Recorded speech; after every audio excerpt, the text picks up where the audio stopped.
toxic masculinity. Soros Group pledged $20 million to boost Biden plan.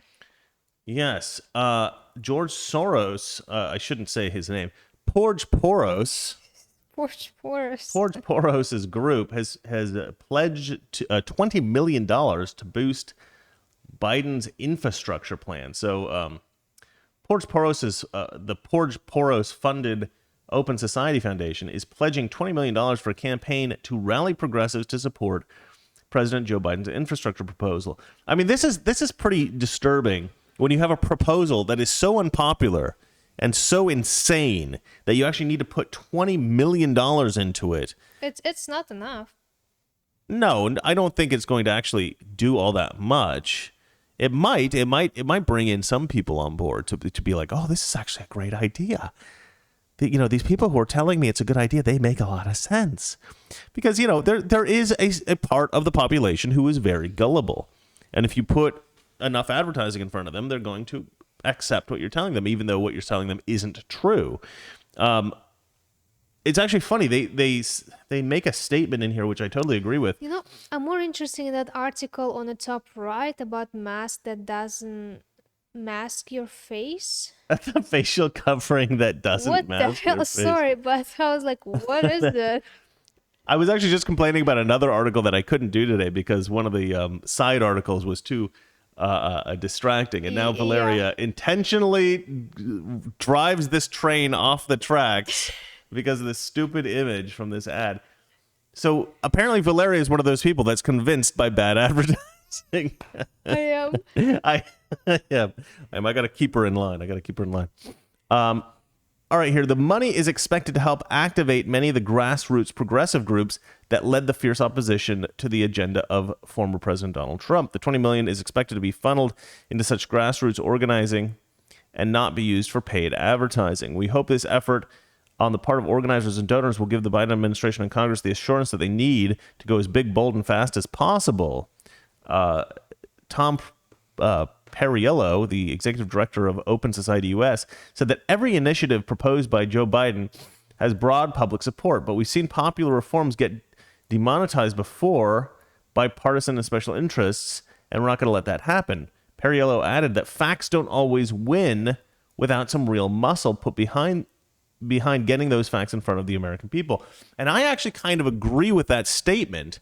But it's one of these statements that Democrats say that isn't actually applicable to Democrats. I mean, it's applicable to Republicans. Am I saying that word right?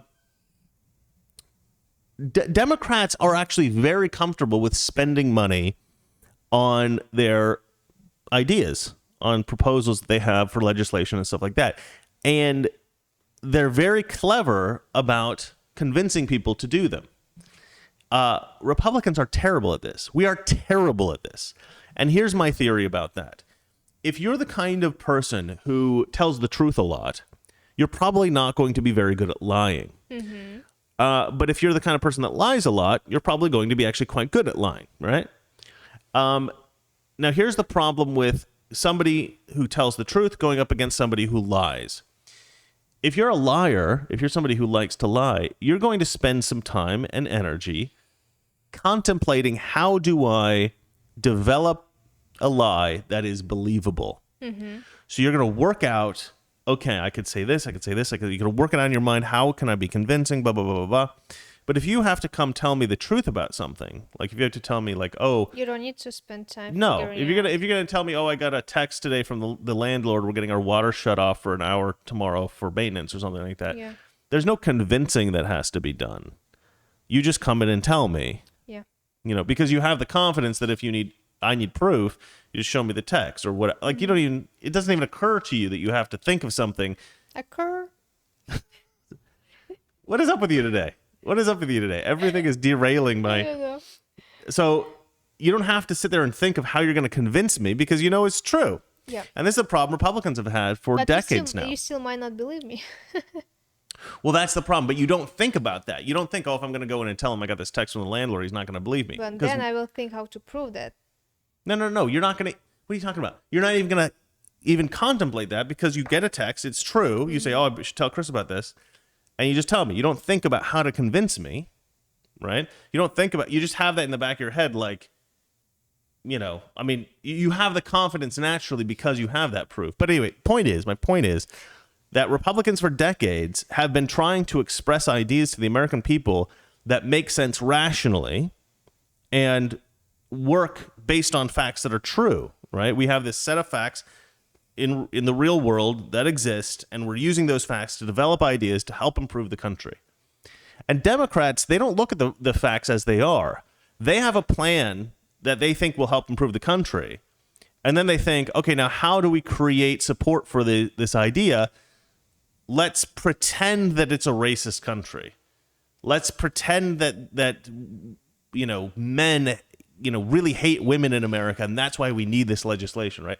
They come up with all these sort of lies in order to convince people that their plans are good, as opposed to coming up with good plans based on realities that exist on the ground in the world.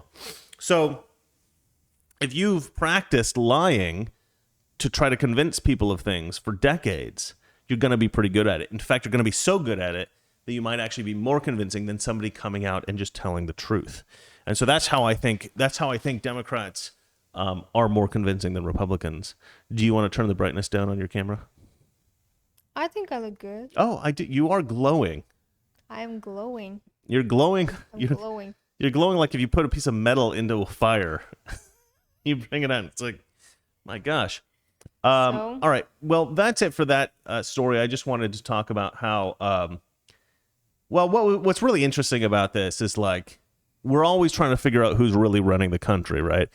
And Democrats will always say, oh, those conspiratorial conservatives. They're always saying that, George Soros is trying to buy politicians and stuff like that. They're like, that's not true. This is just a conspiracy theory. This is, Q stuff or whatever. And I'm like, no, George Soros does actually try to buy politicians. He does actually try to influence things with his millions and millions and billions of dollars. He's been doing this for years and years and years. Everybody knows it. What the hell are you talking about? It's a weird thing to deny, but they've done a pretty good job of making him seem like he's not doing anything at all to try to manipulate the country. And they've convinced people that anytime he's brought up, that it's some kind of conspiracy theory nonsense. Meanwhile, they're telling us that Trump colluded with Russia.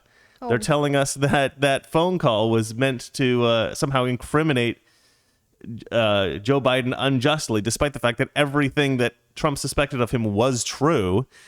He got impeached for that. I mean, there's all these conspiracy theories on the left. Oh, the Hunter Biden laptop thing was just a Russian disinformation, and you can't put it on Twitter. I mean, the blue anon conspiracy theory stuff on the left is so much more insidious than any kind of conspiracy theory stuff on the right. And we definitely have that. And we definitely have a lot of kind of kooky conspiracy theorists on the right.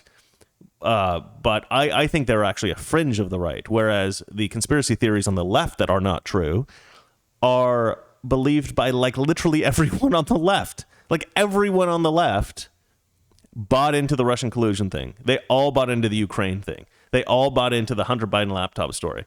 I mean, they buy into all these stories every single time they're put on. And they're put on, like, CNN. They're put in, like, the New York Times. They're put in, like, the mainstream leftist media, whereas our stuff is, like, on 4chan. Like, our stuff's, like, in sort of, like, the dark reaches of the internet. It's almost nobody ever hears about it, actually, except for, like, as a conspiracy theory. But people don't hear about the Rush collusion thing as a conspiracy theory. They hear about it as mainstream news. That's, like, the big difference between the conservative kooky conspiracy theory side and the left-wing kooky conspiracy theory side. The left-wing kooky conspiracy theory side is the left, generally. All right, would you like to move on to the next story? Yeah. Okay, let's do it. Confrontation between a Calgary pastor and Calgary, the Canada. police goes viral. I think I saw that. Yeah, this is a kind of a cool. You want to watch this? Yeah. All right, let's watch the viral video, ladies and gentlemen. Toxic Masculinity. Weekdays, 9 p.m. Eastern, 6 p.m. Pacific.